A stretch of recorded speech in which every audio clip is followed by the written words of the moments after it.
zvaunyatsobuda pachena kuti mutungamiri wenyika pamwecho nezvigananda vanonyatso kunzwisisa kuti vemauto vanonyatso kuplaya a critical role panhau dzematungiro enyika. Asarambira mashoko buda panguva ino ari kukomenta pamusoro pegesi yakaitwa neWinnie Chivayo pamusoro pekudoneta kupa a gift ku the ZDF commander 10 maland cruisers 2025 vexara yorubwa subscribe or like on the bell like dzadzisiri mota chete but panga pane $1 million panguva inotoona kuti Dr. Luther anoyachikomera achiti now they are buying loyalty of the army so that they support the constitutional amendments that wipes away their role and influence on the country's constitution.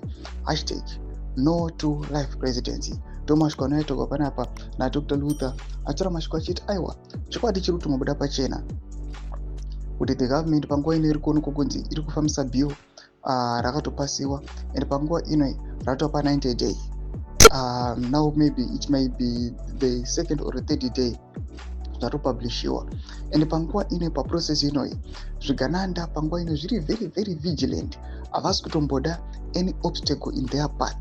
And panguva inoi uchiona vachiita this guest yakadai vana Winnie Chivayo panguva inoi vachidonata mamota vehicles ku the army pamwe chete nemari zvinyatsobuda pachena kuti vari kuzama kuda kutenga influence kuti aiwa imimi support us, if you support us we are going to support you also.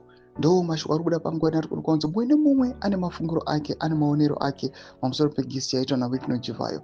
We have released another video tichionawo vamwe vari kukomenta vachiti these are death traps. Tarisai mamwe ma-army commanders nema-generals who supported the 17 coup who executed that plan now vari kupi. And now there is another plan iri kuexecutwa inonzi Vision 2030. There are some generals who are taking part. Panguva ino they are also being warned.